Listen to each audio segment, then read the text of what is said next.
over the last 18 years, Andy has worked at over 200 trade shows with dozens of global corporations, industry leaders, and startups, including AT&T, Ericsson, FedEx, Intel, Samsung, Panasonic, and many more. Just a few housekeeping things before we begin. The webinar is going to be about 30 to 45 minutes. At the end, we're going to open it up to your Q&A portion. And basically, just if anything comes up during the webinar, feel free to chat it into the question box. We are going to hold these questions till the end. So with that, I'll let Andy take it away. All right. Well, welcome, everybody. Thank you so much for joining us today, and thank you to Sarah and Mandy and everyone at Handshake for bringing us together. My name is Andy Sachs. I'm the owner of Spark Presentations, and I am honored to be here. I'm going to share some tips and tricks from my trade show booth staff training program, which is called Booth Brush Up: How to Stand Out, Sell More, and Have Fun on Your Trade Show Floor. And that's what it's designed to do, to help you and your fellow booth staffers create more qualified leads at every trade show on your calendar so you make the most of every booth investment. Folks, I want you to consider these questions. First, what's the biggest influence on whether an attendee becomes your lead? Also, which two personality traits should you display to help an attendee trust you? Where's the single best place to wear your show badge? And how should you frame your product demo or pitch so they actually remember it?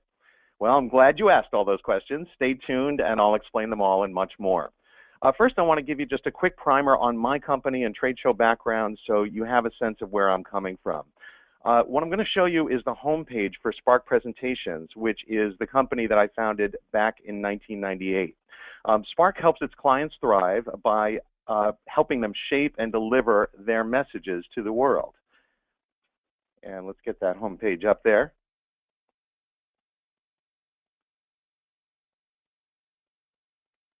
All right, I'm having a little trouble advancing, so Mandy or Sarah, if you could... Yep, there you go. Thank you. All right, there it is. So we do that by providing a few different services. One is presentation skills training for salespeople.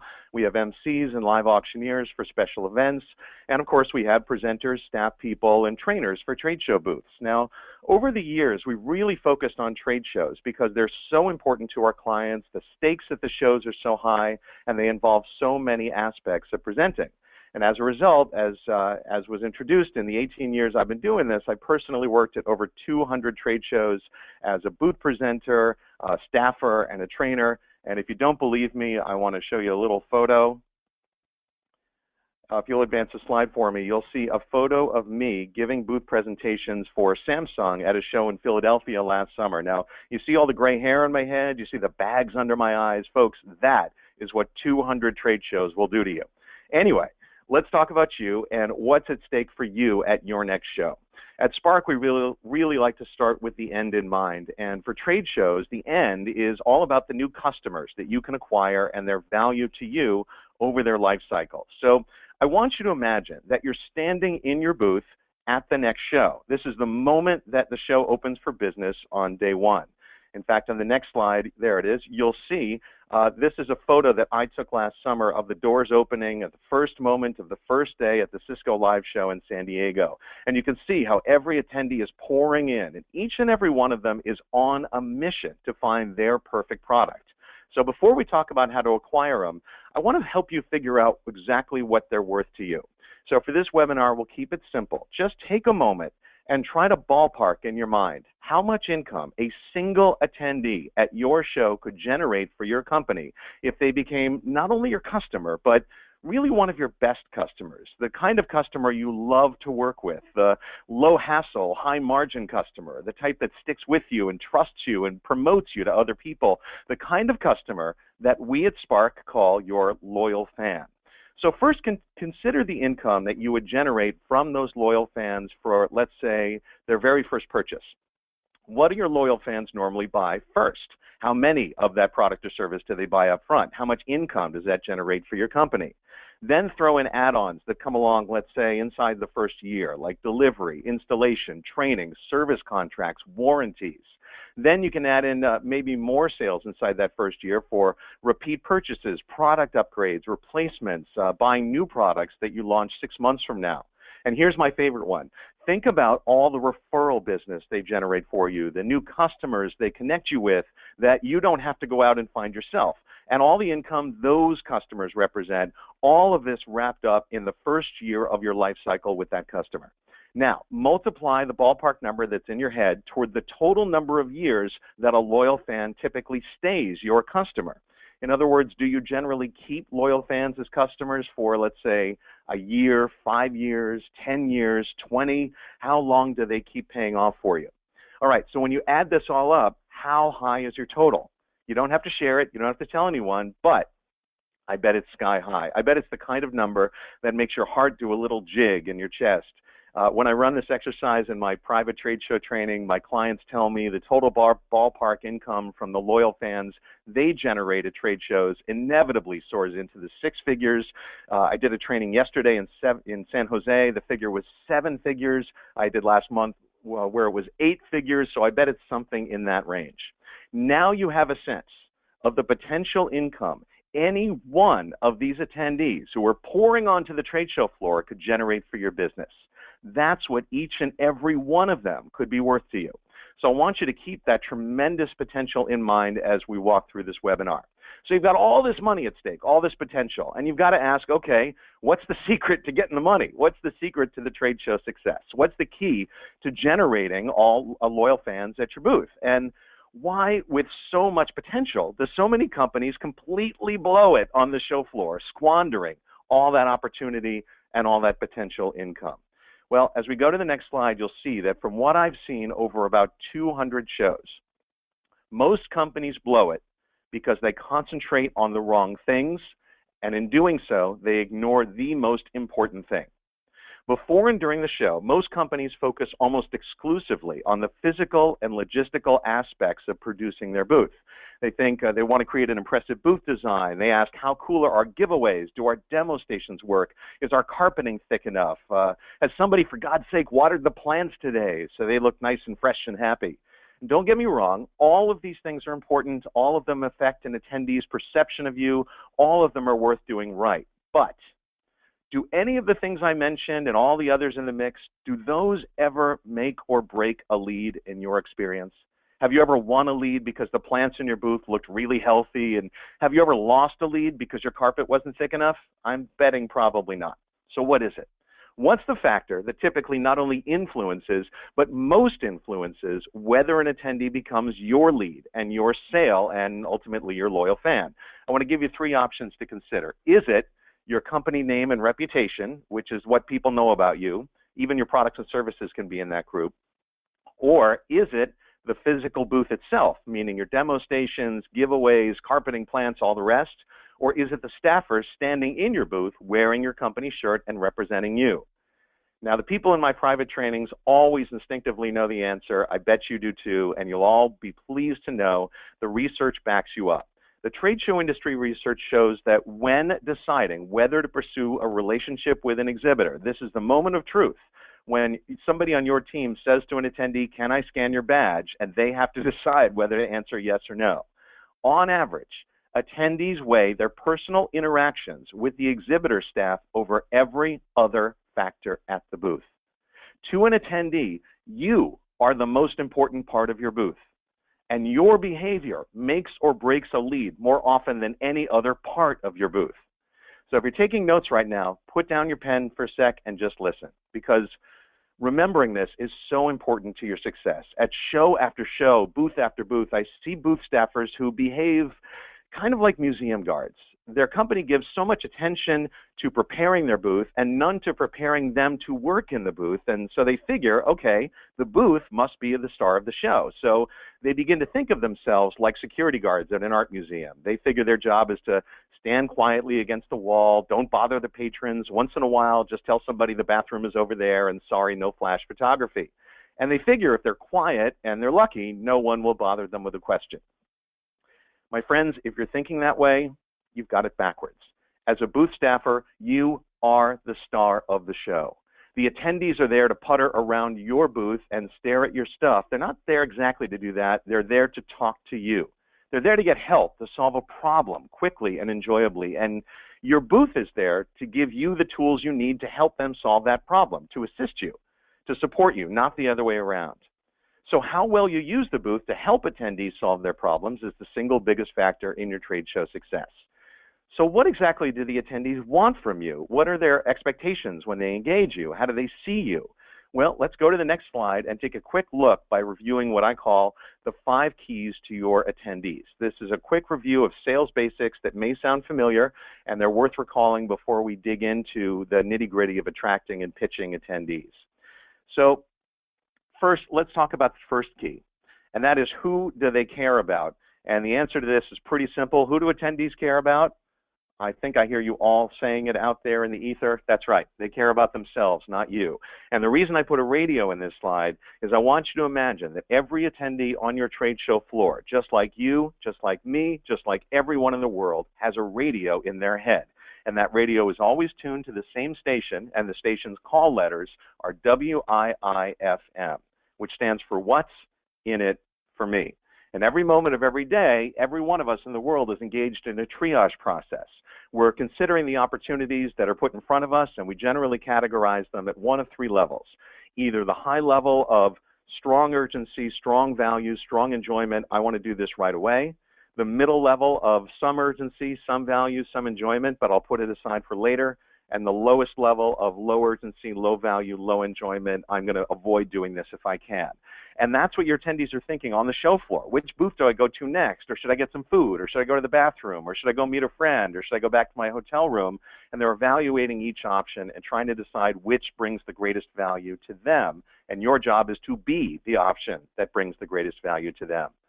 On the next slide, the question is, what do they really want? And I'll steer you in this question. Most companies, when I do the in-person training for them, tell me that the attendees at their show want features. They want product features. And in my experience, that's not true. They don't want the features exactly. They want the benefits, which is a key distinction. They want the advantages to them that the features provide. Otherwise, the features are meaningless. I would take it a step further and say that what they're really after is what I call top rung benefits. These are the benefits that the benefits provide. And I'll give you an example. Let's say you were on a show floor and you were talking about a product or service, and the lowest level benefit to you for that service is you could tell people, if you use this service, it will shave 15 minutes a day off of the time you spend in tech support. So you get back 15 minutes a day, and that's what they would promote as the benefit. That's great. But I would ask you to step up to the next rung and say, what's the benefit of that? Well, let's see. That means you've added up 75 minutes a week that are freed up and now available to you. What could you do with 75 minutes a week? Well, let's see. If we had that's about 5 hours a month. With 5 hours a month extra, we could launch our new product about a month early. Great. What's the benefit of launching a product a month early? Well, we increase the income from that product 10% for this year. Great. What's the benefit of the 10% increase? Well, it means that I get promoted. Great. What's the benefit of your promotion? I make more money. What's the benefit of that? I buy a bigger house, and up and up and up. And each benefit represents the next step up on the ladder. And as you probably have heard, each benefit also becomes more personal and more powerful, not just to the company, but to the attendee you're talking to. It means more to them personally. So most trade show vendors, if they talk at all about benefits, will stick on that bottom rung of the ladder. But if you can go up a few rungs and talk about the long-term benefits, the personal benefits, the ones that are more powerful, you'll be speaking at a pitch that nobody else on the trade show floor can match. Next up, and key number 3, how do they see you? So normally when you go about your lives, you think of yourself as just yourself, and you're self-enclosed, and the actions you take, the words you say, just reflect on you. But in a trade show floor, when you're standing in your company's booth and wearing their shirt, that changes. You're not just you. In fact, attendees see you as the embodiment of your company. And everything you do and say, and all the attitude, the traits, everything they pick up from that, they will extrapolate and apply to your entire company. So this is what they talk about when they say making a first impression. If you are curious about an attendee, if you ask questions, if you show enthusiasm and caring, if they get a sense that they can trust you, they will extrapolate and apply those positive qualities to your company as a whole, and you've taken advantage of that moment and made a great first impression. If, on the other hand, you're disinterested, you're careless, you don't ask good questions, you don't listen to the answers, they will assume that entire company doesn't care about them and you've squandered the opportunity. Next up, What two traits earn their trust? And this is based on the idea of charisma. What is charisma? If you have some, can you get more? If you don't have any, can you get some? And I'll boil it down for you. There are two traits that sociologists have found, two personality traits. And if you can exhibit both of these traits side by side, people will tend to call you charismatic. Now, the first trait is strength. Strength is a very popular trait to exhibit on the trade show floor. In fact, that's what most people do almost universally. Strength is the idea of being able to convince an attendee that you can do what you say you can do. So, for example, if you're talking about a product and you say it costs a certain amount and it can be installed in a certain time frame and it works this way and it's got these three features and it doesn't do this and the tech support number is this and people will help you this way, that's all fact-based information. Those are promises made about what you're going to deliver. If you offer that information with the right tone of voice and posture and facial expression and eye contact and all of these other personality traits that signal to the attendee that you really mean what you say, that you can back it up, you are demonstrating strength, and the attendee will believe you that you're capable of following through on your promises. Now, strength is really important on a show floor, and it's what most people concentrate on exclusively. But I would argue that in the first few minutes of a conversation with an attendee who may become one of those loyal fans, there's another personality trait that exists alongside strength and may even be more important in this moment that's almost universally ignored, and that is warmth. Warmth is not about the what of what you do, it's about the why. It's about motivation. It's about subtext. It's about the person you're talking to trusting not only that you can do it, but that you want to do it because your motivation is to help them succeed and overcome whatever their challenge is. So they need to know that you're in it for them, that you want to help them, and that when things get tough, you'll stand by them. If they don't trust you, if you show strength and capability but not warmth, they'll stick with you only as long as they have to. If you show warmth and interest in helping them but not strength, it's the opposite. They'll try to stick with you as long as they can, and if it comes to a point where they absolutely know that you can't help them, they will apologize as they walk away. If you show strength and warmth together, if you show them that you care about them and that you're able to follow through on their promises and meet their needs, then you will be charismatic and they will love you for it. Next up, the fifth key and the final one in the set, how on earth do you show those traits? How do you show strength and warmth within all the chaos and noise and distractions of a trade show floor in a conversation that may run 2 minutes? Well, there are really only two ways you ever show anything. One is overt. These are the words you say, literally, and the actions you take. And the other is subtext, and this is how you say and do those things. And you all know that as human beings, we're all really good at reading subtext. Not just the things people say and do, but the manner in which they say and do them colors our interpretation of how motivated they are, what they really mean, what their true intentions are. And generally in communication, we're paying more attention to the subtext of how someone does it rather than exactly what they do and say. So that's a quick run through the 5 keys, and that'll inform the next few slides. And it's finally time to dive in to the next section called Attracting Attendees to Your Booth. So let's go back and imagine again that you are standing on the show floor. It's the first day of the show. It's the first hour. Attendees are pouring onto the show floor. You're competing with 50 or 100 or 500 other exhibitors to get the attendees to come to your booth, and they're too far away to talk to. And every attendee has that radio in their head looking around saying, okay, I can do anything in this room. What has the best value? What's the most fun? What's the most urgent? Where should I go first? And you want to be that top choice. What can you do in the booth when they're too far away to talk to in order to encourage them and to signal them with subtext to say, of all the things you can do, I'm going to provide the most value. Choose me. Well, let's go through a quick list. And when I do this training in person, this is kind of the no-brainer section, reminding you of some things you may already know, may already do, and giving you a little motivation behind them. So, for example, if you wanted to signal, to say to somebody who's standing 50 yards away, who looks like they may be a promising prospect, if you wanted to say to them without words, I'm here to help attendees, where would you stand in the booth? Well, this is a no-brainer in most of my trainings, right? You want to stand not in the middle of the booth, but at or near the edge of the booth, meaning just on the inside of the booth on your carpeting, but right near the edge of the aisle, just on the edge of the carpeting, or just over the edge of the carpeting into the aisle itself. Anywhere in that little 2-foot zone is just fine. But you want to make sure you're around the edge of the aisle so that you signal to them, hey, I'm here. I'm looking around for someone to help. I'm not hiding inside the booth. The one exception to that is you don't want all of your staffers lined up at the edge of the aisle because that creates a physical barrier which works against you. So you want to try to stand out there by yourself. And actually that feeds into the next one. If you want to say to someone, to give the subtext, hey, if you come over here, we're not going to gang up on you. You don't have to be intimidated.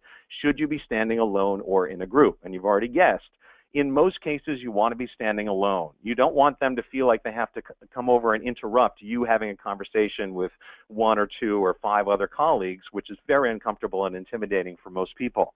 That doesn't mean you can't ever talk to your fellow staffers. If you have some quick information to exchange, by all means, come over, spend 15 seconds, 30 seconds chatting with each other. But be aware that that's not your primary job, and know when to disengage and step away. And as you talk, keep facing out into the aisle looking for people to talk to. Next up, if you want to say to somebody from a distance, you'll have my full attention when I talk to you, should you be holding anything? For example, should you hold a phone or a tablet? You already know the answer to this, right? You don't want to hold anything in your hands that isn't available to the attendee. I know when I'm talking to someone in any situation and they're holding a phone, I'm distracted because I'm waiting for the phone to go off. And when it does, I'm waiting for them to make a choice about whether they'd rather be on the phone or talk to me. So even if the phone's not active, I'm thinking about it, and you don't want to distract or intimidate an attendee with that thought. The only exception is if you have something in the booth that is available to the attendees and has value to them, like a prize, or maybe you're doing a survey, so you're holding a clipboard, then you can use that item as a lure and hold it in your hand. As long as they understand that this is something that's available to them. Next up, if you want to say, I'm well rested and energized, should you be eating or drinking anything? You already know the answer. No, of course not. I see a lot of staffers at booths drinking coffee, and the subtext to me when I see that is, I'm not at 100%. That's why I need a caffeine shot. And why would I want to spend a few minutes of my small, precious time on a trade show floor talking to somebody who's not at 100%? Now, again, the exception to this is if you're serving food or drinks in your booth, and this is something you can make available to the attendee by all means. If you need to have a little water break once in a while, go back in the storage room, step away from the booth, grab a little water, come on back, but try to keep it out of your hands. Next up, if you want to say, I'm eager to talk with you, what expression should you wear? Smile. Let's move on. Next up, if you want to say, I want you to get to know me, where should you put your badge? This is my favorite of the set. Most trade show badges hang on a single connection with a lanyard. They hang down on your belly, and they're generally flipped over backwards. This is awful technique. And I don't know why the industry does it this way, but basically it means that whenever somebody wants to know your name, they have to look down at your midsection, and then they probably won't find it. They'll see the back of the badge instead. Not very good. You want them to know your name. Instead, try to get it up towards your chest, your neck, your head. You can tie a knot in the back of the lanyard, which will pull it up in that direction, which is great. And ideally, you want to put it on your right shoulder attached to your collar. The reason is that when you shake hands with an attendee, which is generally the first thing you do in the interaction, their line of sight goes directly to your right shoulder as yours goes to their right shoulder, and you want that badge to be front and center. The first thing they see, they know where it is from now on, and it's next to your face so they can keep associating your name with your face. All right. With that in mind, I'm going to do a little training challenge. This is called What's My Subtext? I'm going to show you some photos that I have taken over the years of anonymous booth staffers misbehaving. And I want you to look at it for a sec and then try to figure out what those staffers are doing wrong. And of course, I'll walk you through this as well. So photo number one, the staffer in question is a gentleman on the right in the white shirt. I took this at a medical conference in Boston a couple of years ago. What do you think he's doing wrong? And I don't think we can solicit feedback, so let me guess what you're noticing. First of all, he is standing behind a physical barrier, right? That's preventing him from engaging directly with the attendees walking by. Second, you may not see because his head is blacked out, but he's tapping in information on a lead scanner about the last conversation he had. While he's doing that, he's ignoring the seven-figure opportunities which are walking right by him in the aisle. These are the exact people he came to talk to. And if you could see his expression, I promise you'd agree, it's pretty sour, also not very appealing to an attendee with money to spend. Next up, this gentleman, face also blacked out, but it's not as important because what I want you to look at here is his booth behavior.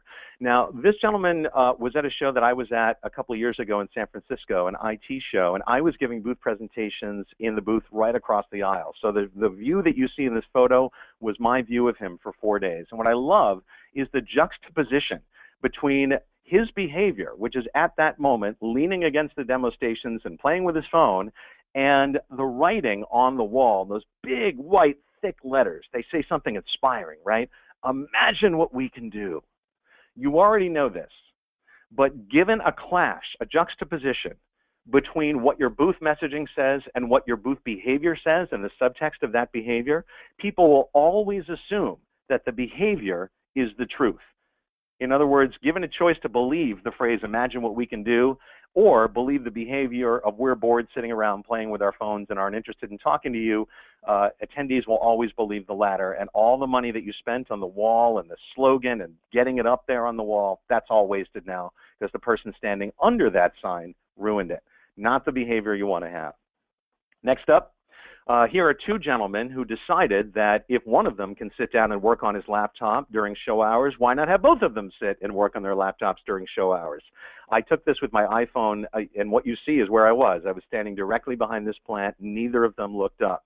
I understand people are busy. They have lives back home. But remember, innocuous behavior, behavior that wouldn't raise an eyebrow in almost any other area of life, sends a message when it happens in your booth, when you're representing your company, and people will look at that behavior, they'll make a snap judgment, they'll apply it to your company, and if it's negative, they'll use that as a reason not to come talk to you. So these gentlemen may have had six-figure sales walking right by their booth who glanced over, saw that neither of them was ready to talk, and just kept on walking by. And just like that, the very leads that you came to the show to get are gone because of behavior that would be totally innocent anywhere else. Next up. All right, these two guys. What's worse than work on your laptop? Eating at the booth. This is sloppy, it's icky, you've got drinks perched on the edge of the table. Would you as an attendee want to go up and talk to these guys? I'm betting probably not.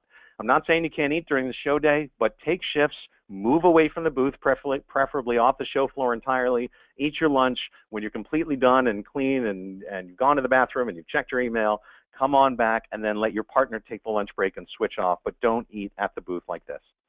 All right, this is probably the trifecta here, this lady, as you can see, sitting down, facing away from the aisle, looking on Outlook. She's got food and drink, a muffin and coffee perched on that table, and what do you know, absolutely no one in her booth. And finally, I just wanted to show you this as an example that over the years, 200 trade shows, 18 years, I have seen one person doing it right. I came upon this gentleman at a show in Philadelphia many years ago called AIM. He was standing at the edge of the booth. When I came upon him, he had his hands in his pockets. He was rocking back and forth, looking up and down the aisle, smiling, looked totally approachable, totally happy. And because he's the only one who's ever paid attention to me when I took a photo, he changed this position, we engaged, we talked for a minute, and then I asked him to pose for this. So the photo isn't quite as good as the original, but you get the idea. This is a guy who came to play. All right, let's move on, and we'll talk a little bit for the next few minutes about demonstrating and pitching. This will take about 10, 12 minutes, I think, and then we'll open it up to questions. So imagine that you've attracted that attendee over to the booth. Now you've got them. You've engaged in a little conversation. You've warmed them up. Now it's finally time to start talking about your products and services. How do you do that in a way that makes it feel unique and special to them and also makes it efficient for you so that you're not spending an hour on the same prospect? You're giving them just the information that they need in order to be curious enough to want a second conversation and then moving on to talk to the next prospect. Well, what I'd like to do is lay out something that looks like a little bit of a script. And I'm going to introduce it that way and walk through it that way, but you are not obligated to use it as a script. You may have your own way of doing things. Not every piece of this may apply to your situation, so feel free to use it as a script, or you can pick and choose little pieces and try them out, see if they work for you, or you can just get a sense of it in general and write your own script. Whatever you want to do, totally okay with me. All right, the first thing that I would suggest as part of the demo process is to have a moment of truth called buy-in. Buy-in is this moment where you ask the attendee to make a conscious decision to follow you into the demo, which is the next stage of the conversation. Most often this is skipped, and what happens is rather than pushing themselves along willingly, the attendee feels kind of pulled along. They may not have the time. They may not want to hear more about the product. They may have questions they wanted to ask, but now they don't have a chance. Because you didn't give them a moment where they could speak up. So instead of doing that, I recommend doing this. Ask them this question. Based on what you've told me, I think we have a great option for you. Would you like to see it? That's it. It takes about 4 seconds to say it. And what you're doing is creating in them a moment of truth where they feel like they have the power and the option to continue the conversation. They can think about it, they can make a decision, chances are they'll say yes, and when they do, they'll be more engaged in the demo. They'll be more attentive, they'll understand better, they'll remember better, they'll ask more questions, they'll stay longer, all because they feel like it was their choice to continue the conversation, and they want to follow up and keep their promise by being a full player in the conversation. Takes just a few seconds, well worth doing. Next up is to introduce the product, and I know this sounds pretty obvious, but you'd be amazed at how little I see it happen. So remember to say the product name. This is one of those things that you know the product so well that you may forget that the attendee doesn't know the product. So remember to introduce the product by its name and tell them what it's designed to do and attach it directly to their need. This product is called this, and it's designed to help you solve, and whatever the attendee told you that their thorn in their side is, that's what it's designed to do. Next up, differentiate it right off the bat. Not only from products they may have heard of, but especially from your competitors' products on the show floor. You can say, I feel like based on what you've told me, this is the best fit for you because of this. And pull out the one key feature, the one key benefit, the one overall idea that you want them to remember that separates you from the pack, from all your competitors. Now, I call this process of these first two things, the introduction, tying it to the attendee thorn, and differentiating it, I call that front loading. And the idea is that you never know in a trade show environment how long a conversation is going to last. It might go 10 minutes or 20 minutes, which is great. It might very likely go 30 seconds or 40 seconds before somebody interrupts you, or your prospect gets a phone call, or they decide they have to go somewhere else, and that conversation ends. So you want to make sure that even if it only lasts 30 seconds, you've given them at least a few little teasers, a few little nuggets of information that is enough for them to want to learn more later on. Now, if you have time, you continue with the demo and really dig in. And what I recommend when you get into the nitty-gritty of the demo is not to do what we call a feature dump. Your product may have 10, 20, 30 features associated with it, and often this is a point at which staffers get so excited to do the demo and they're not quite sure which of those features will resonate with the attendee, they'll just dump all of the features over the attendee's head in one giant bucket of what in the IT world they call speeds and feeds. It's unlikely if you do that the attendee will be able to stick with you, that they'll understand all the features, they'll remember all the features, and what they're probably thinking in their head is, hey, I don't need 50 features, I only need 3. So why are you wasting my time telling me about the other 47? I need you to take control of the conversation. What I found is that in contrast to that a better way to run your demo is to focus on storytelling. Human beings are wired for stories. We like plot, we like characters, we like conflict, we like excitement and twists and turns and lessons learned at the end. And that's the way our brains are wired to think. So here are a couple of options for telling stories that you could use in your demo that get you away from that data dump, speeds and feeds routine where you're just listing feature after feature after feature. One option is to take the current prospect scenario that you've learned from them in the first few minutes of conversation and recreate it for them, but insert your product or service into that scenario and then make it the hero and create a positive ending instead of the negative ending they told you about. So, for example, you could say, hey, Jim, let's say you're in that scenario you told me about where your network goes down and you're not sure why. So you're bringing them right back to that moment of maximum stress, maximum anxiety, the same one that they told you about just a minute or two earlier. And you can say, I know in your current situation you don't really have a way to troubleshoot the problem. You have to go to many different boxes in different locations around the world and talk with your other administrators to try to collaborate and figure out the problem. This is tedious and time-consuming and messy. Meanwhile, you're losing customers by the second. That's no good. And you're reminding them of all the pain points. And then you say, well, now imagine if you had our product in the mix. And now you paint a whole new picture. Instead of having to collaborate, the product would warn you when that breakdown is about to happen. It would text you on your phone. It would help you troubleshoot by bringing in data from all of those different boxes you have placed in your networks around the world. And you could fix the problem, our average is 15 seconds. So you're changing the story by inserting your product into it. You're showing them exactly how they would use the product in the scenario they described to you with as much detail and as many features and as you can possibly squeeze in there. And then you're creating a positive ending. And you can even ask them to supply the ending. If you were able to fix this problem in 10 seconds instead of 10 minutes or 10 hours, what would that mean to you in terms of sales or job security or lost customers? And let them tell you what the difference would be. And when you do that, you can just sit back and watch and they'll sell themselves. The other option, which is similar, if you don't feel like you can paint that picture, is to go with a real story, a success story from a past client who had a very similar situation. Now, this can be a little tricky because you may have confidentiality agreements. You may not be able to mention names. You can decide if you have clients whose story lend themselves to the show that you're at for being success stories. If it's in place, you do something like this. Hey, Jim, thank you for sharing the information about your network. You know, we had a client who was in a really similar situation about 9 months ago. They were also having networks crashing on them. They weren't sure how to deal with it. They had to talk with their administrators around the world. It took them 15, 30, 45 minutes to diagnose and troubleshoot before they could even figure out a fix. And they came to us last December, and we were able to set this up for them. I'd like to tell you what we did. Would that be okay?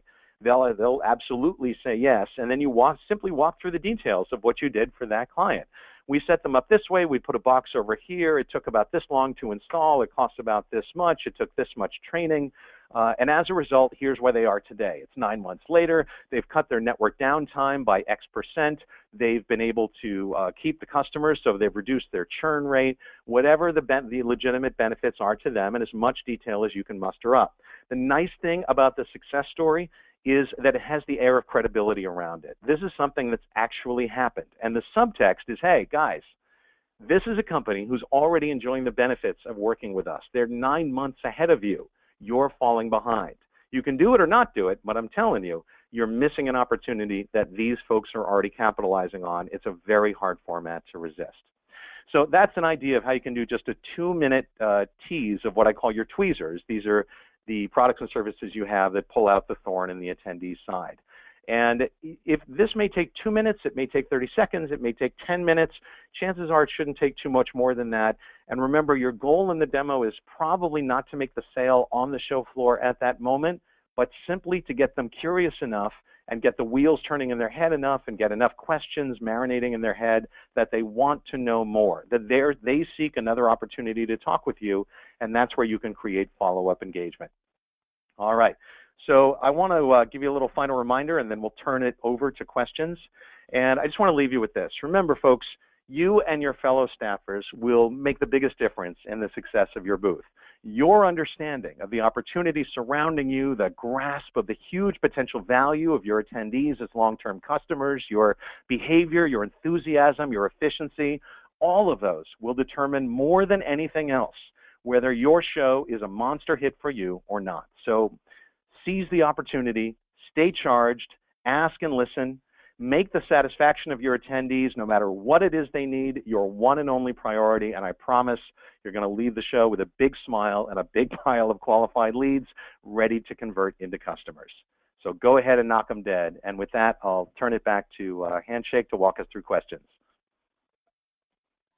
Thank you so much, Andy. You know, I really liked that point on strength and warmth, and not to cheese it up too much here, but I found that you really practice what you preach there. I feel like just in getting ready for this webinar, you've really kind of shown a lot of that warmth, so it's been really nice. So thank you. Thank you.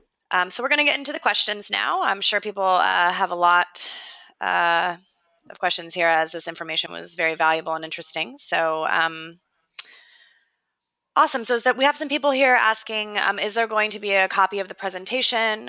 We will be sending along the presentation slides as well as the recording of this webinar after the webinar. So yes. Let's see here. Okay, so we have a question here from Colleen. You mentioned that you shouldn't be spending time filling out the lead that just left the booth because that takes away from the opportunity walking by. What's the alternative? Isn't it important to make sure you capture the lead that just left so you can follow up with them afterwards? Yes, and I'm glad you asked this. This is a tricky moment, and it's a very common moment in the trade show world because you have two competing priorities. One is that let's say you've just finished a 10-minute conversation with a prospect. You feel like they have lots of potential to become a loyal fan. You want to jot down all the information while it's fresh in your head, and you're being told to run out and get the next attendee at the same moment. Which do you actually do in that moment? So my feeling is that when staffers finish a conversation with a promising lead, that should be their priority for the next few minutes, to record all that key information while it's fresh in their mind, because the odds that they'll remember it later after 3 more show days and a few dozen more prospects are pretty slim. So at the same time, you don't want to neglect the attendees who are walking by your booth. So here's what I'd recommend. First, create an understanding with your team before the show that recording lead notes immediately after the interaction is going to be everyone's priority. When you're done with the conversation and it's a promising prospect, your job is to record the conversation. Then when you finish a conversation, you're going to signal to the staffers around you that you're stepping away to record that information however you do. That might be an audio recording, you might be taking notes, you might be filling out a lead form, whatever it is. You move to a spot inside or outside the booth where you're not visible to the booth attendees. You take yourself out of contention for a moment. That could be a closet or a meeting room inside the booth. You may even walk out of the booth entirely to go somewhere else on the show floor. You record all your notes as quickly, as efficiently as possible. I really like using an audio recorder on my phone rather than typing out text because I talk faster than I type. You may want to use a preset code system with a lead that works in conjunction with a lead retrieval system, whatever works for you. And then when you're done, this should take maybe a minute, 2 minutes at the outside. You return to the floor, you signal to the other staffers that you returned, and you get back in the group. Now the key is to make sure with that system that you have enough staffers to cover the booth, even if 1 or 2 or 3 have stepped away at the same time to record notes from the prospect. So I would say expect success, plan for lots of great conversations, and bring lots of staffers to make sure you have enough to mix into that rotation. Great, thanks. This is a question from Christy. After listening to this, I wonder how to navigate a booth with a single staff member working it. It says, how do they leave the booth for a break? Is it an option? So, all right, Christy, that's a great question. It sounds like you have a booth set up where you have a single staffer at that booth, and you're wondering, well, what do they do? Are they stuck there all day? Do they have to eat their meals there? Are they not allowed to use the bathroom? Or can they leave at any point? And does that sound about right? Yes, definitely. I think that's the gist. All right. My recommendation, if it's at all possible, is not to leave the booth staffed by just one person. It makes it a very difficult, very taxing day on them, even in the best of situations, to stand at a booth for hours and hours for a few days in a row. You leave a lot of things to chance as well. If they have a family emergency, if they get sick, if they oversleep, your booth isn't manned at all. And at best, even if they're there and doing a great job, they will have to leave periodically to take breaks and use the bathroom and eat and take phone calls and all the rest. So, and if you leave your booth completely empty, and this is something I see quite often as well, it sends a horrible signal to the attendees that you, despite your messaging, despite your company products and services, that what they think in the moment is, well, this company didn't even bother to show up. Why on earth would I give them my business? So if at all possible, bring at least one other staffer. Make it a two-man show. If you don't have somebody else who works with your company, there are plenty of trade show agents out there, mine included, who can rent somebody for you for the day. These are really intelligent folks who will learn a bit about your company. They'll learn your pitch. They have really solid trade show skills, and they're the folks that you can rely on to watch the booth and to cover it for you while you're out of the booth. But I would say no matter what it takes, even if it's a spouse, make sure there's at least one body in your booth at all times. Great, thanks. Just a heads up, we have a lot of questions coming in. If for whatever reason we can't get to everything by 2 p.m. Eastern, we will definitely be following up with those of you who have asked questions. So just wanted to give you guys that heads up. This question is from Ross. I was late to the presentation, but what do you feel is the best draw from a booth perspective to have an impact on getting people to be more interested and engaged? I completely agree with all mentioned about personnel and how they handle themselves. More from booth attraction, please. That's a great question, and I think it underscores an important point that when you're at a show, it's not enough to just show up. You need to have a draw in your booth. It really, in my experience, doesn't matter how big or small your booth is. You might have a tabletop in the back corner. You might have a 100 by 100-foot booth that's front and center. You need to have a draw. You need to have something going on in your booth that is of interest to the attendees that gives them the answer to that what's in it for me question. Something that they see and say, okay, this may have some value to it, I want to come over and investigate. And generally, it's just not seeing a bunch of staffers standing around with their hands in their pockets. It's got to have some excitement and some visual quality to it. So I'm a little bit biased because, as I mentioned, I've worked in the trade show industry so long. I've done over 200 shows as a booth presenter, giving presentations, running game shows, and so I'm kind of biased in that direction. I think that having a theater in your booth, if size allows, with a live presentation that runs, let's say, twice an hour, lasting somewhere between 5 and 8 minutes, to me is the sweet spot of having a booth draw. And that's for a couple of reasons. One is that it has the entertainment sense of being something interesting, loud. It's, your presenter is on microphones so they can be heard through speakers. They're standing on a podium with, on a little mini stage. Maybe they've got a spotlight on them. So there's something there to catch an attendee's eye and bring them over that sounds exciting, that looks exciting, that makes it seem like there's an event going on in the booth at that moment. At the same time, it's really focused toward the company, the products, the services, explaining exactly what it is that you do. So it's not entertainment for entertainment's sake. It's entertainment in the service of getting the word out about what that company offers. And if your presenter does a good job, they can also create that air of warmth that we talked about, making jokes and making personal connections with the people in the audience and making it into an enjoyable experience for them. I've seen all other kinds of options that you can possibly imagine. In addition to presenters, I've seen everything from jugglers and magicians, which are also really good draws. I've seen sumo wrestlers.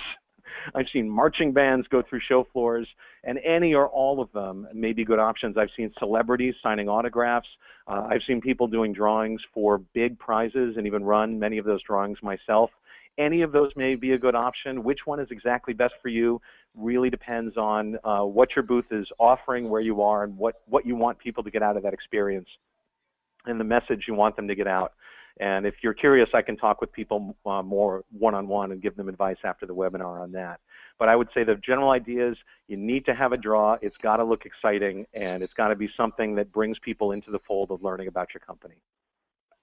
Great. And on that note as well, I think I mentioned this in the beginning, but we do have a lot of content here at Handshake as well about trade show marketing. We have a marketing kit we put together and several other articles and white papers. So if you'd like some of that information, I'm also happy to send it to you. You can send me an email or shoot your email into the webinar question box. Andy, you already covered this question, but we had another question here. How do you manage to eat if you're the only person in the booth? It's showing that you run a pretty tight ship. Everyone's scared. So I love it. Anyway. So no, I mean, I think you definitely covered that a few questions ago. This question is from Peggy. It's somewhat related to what you just talked about in terms of attracting people, but what is the best layout that's the most welcoming? I know that partially you might say that's something that accommodates, the presentation, but what else do you think on the layout front? That's a great question, and I think like most things in the trade show world and like most things, frankly, in the world itself, there are very few absolute right answers. So I can't give you one layout and say this is the absolute best layout I've ever seen, but you probably wouldn't want me to do that anyway. I would say the ones that seem most successful to me are the ones that are generally the most open, which means that you don't put up a lot of walls or a big front desk or a lot of what attendees perceive as barriers that sometimes physically block them from entering the booth. You try to keep the walls and barriers to a minimum or take them away altogether. And also that would make them feel comfortable walking in off of any of the aisles, which may mean, for example, a lot of companies put their demo stations right at the edge of the aisle on each of the 4 sides of the booth, or at least on 3 sides, so that an attendee can feel comfortable walking right over and engaging with a staffer right at the edge of the booth without feeling obligated to walk all the way into the middle of the booth, which they may not be entirely comfortable doing at that moment. I personally tend to appreciate booths most that are airy, that are well lit, that look like there's a lot of excitement in them, which means a lot of bodies moving around in the booth.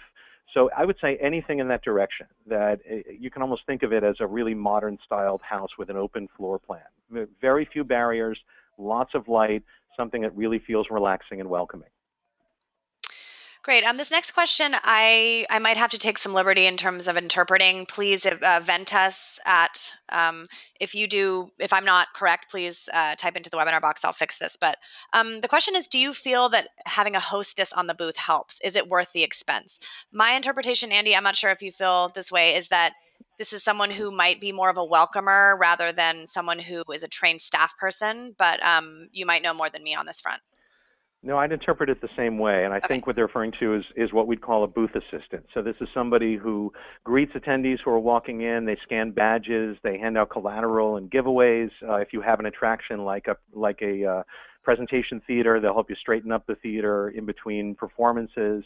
My quick one-word answer is yes. I do feel both booth assistants are worthwhile. Again, I'm a little bit biased because I've spent so many years working with booth assistants, and the good ones are absolutely worth their weight in gold.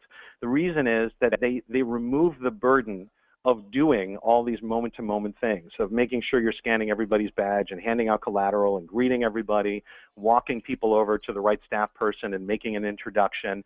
All these things that the rest of your staffers, not only, they may not have time to do it, but even beyond that, it generally isn't the best use of their skills. If you have somebody who works for the company and has a deep knowledge base on any aspect of the company, they should be spending their time in the more in-depth conversations with prospects. Getting to know them, asking the probing questions, hearing the answers, doing analysis, demos, all that.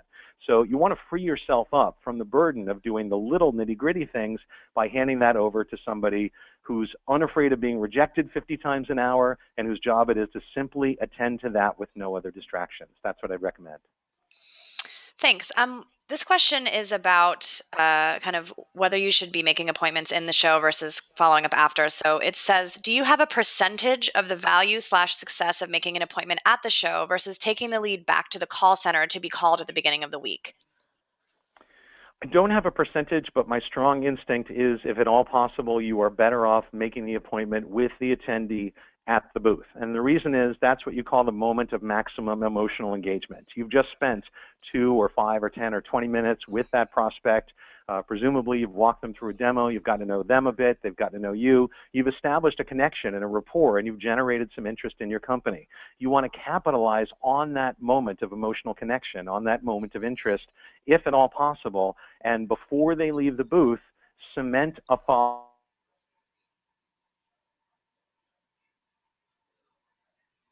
Andy, it seems like we lost audio. Can someone, if anyone else is having that experience, can you please type into the webinar box and confirm?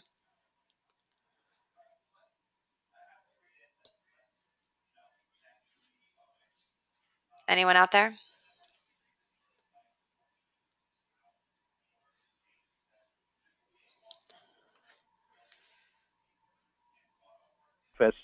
And you haven't laid the groundwork for that follow-up, they may not even remember your name. So you're taking a risk in throwing them back in the pond and then hoping that you can fish them out later. Better to make that connection while they're in front of you. I think I might have lost audio for a moment there. Sorry if I was speaking over you. I just, you cut out for just a few seconds. Sorry about that. Okay. We have time for probably 2 more questions, and then we need to go. This question is from Jeff. Our product is less expensive than our competitors, but also somewhat lower quality, and we offer many more variety of choices than our competition. How do we recognize the lower quality while offering selection and better pricing? Ooh, that's a good question. And to be honest, it would take a little bit of one-on-one conversation to really know how to answer that. So I want to give a more general answer that I think is applicable to most people in the audience. We didn't cover this in this webinar, but there's a whole segment I talk about in the in-person training about qualifying the prospects and smart qualifying questions to ask. And the goal in that qualifying phase, when they first come to your booth and you're in the first few minutes of conversation before the demo, the goal is to learn as much about their situation as you possibly can. And the reason you do that, not only so that you feel like you know them, but so that when you do your pitch, you can start it with the phrase that you heard me give a few minutes ago, based on what you've told me. This is a phrase that can work for you no matter how your product compares to the other products in your segment, in your industry, no matter what your strengths and weaknesses are comparable to somebody else's. So it allows you to say, look, there are lots of companies out there. Some are priced higher or lower. Some have more features or fewer features. There may be our competitor's product may be better known in the industry, more popular. They may rack up more sales or have more clients. You know, they may on paper look like a better option than us. But based on what you've told me, I think we're a better fit, and here's why. And once you say that, you can list the things that you feel play to your strengths. We're less expensive, so we won't eat your budget. We offer more options, so you can really customize our solution to your needs rather than being told what you'll get, whatever the other advantages are. And so you try to connect your advantages, whatever they are, to what that customer told you they needed, and it's all done under that phrase of based on what you told me. And that's a really warm phrase. It's something that says, hey, I asked questions, you answered them, and I listened. And based on the answers that you gave and my evaluation of them, I've assembled an option for you that's great. And even if it doesn't work for anybody else, and even if it's not popular in the industry, I think it'll work for you, and here's why. It's a great answer that works in most situations. Thanks, Andy. So we're coming up on 2 o'clock. I just wanted to mention a few things on the screen before we close out. First up, on the left-hand side, you can see the Spark Presentations contact info. And when you do receive the deck, you'll have the links to all the social handles, as well as Andy's presentation option, the trade show training options. So that's right on the left. On the right-hand side, my email address is there if you have any questions or feedback on the webinar. If there are topics that you're interested in learning more about or on the education front for your business, I'd love to hear about them. And then, of course, if you are interested in Handshake and would like to learn a little more about the product, would like to see a demo, I'd be happy to arrange that for you. So please feel free to either type that interest into the webinar question box or shoot me an email. So with that, thank you to everyone for attending today. Thank you so much for Andy for your time. This was a really interesting Could I webinar. offer a little something as well? Oh yes, of course. Go ahead. Okay, I just have two quick offers. I want to make myself available to everybody who listened, just really as a thank you and a show of appreciation. So first, I want to just offer an invitation to everybody listening. If you have a question about any aspect of your trade show booth or your trade show staff or experience, you feel free to call, to email, text me anytime. I'd be happy to help you out with just small questions informally. And just give you the best advice I can, and I have some good resources. If you need some other help, I may be able to connect you with those as well. Also, if you wanted to talk about trade show booking, a trade show presenter, trade show staffers, game show host, or an in-person training that reflects the content we covered here, plus a whole lot more, I'd be obviously happy to chat with you about that. And I published a book a while back called Presentation Playbook, which is about learning to give great business presentations. And as a thank you, if you just inquire about any one of Spark Services, trade show or otherwise, I will thank you for your inquiry by sending you a signed print copy of the book. There's absolutely no purchase or commitment of any kind on your end. So with that, I will thank you so much for your time. I appreciate it. Thanks, everyone. Have a great day. Thanks.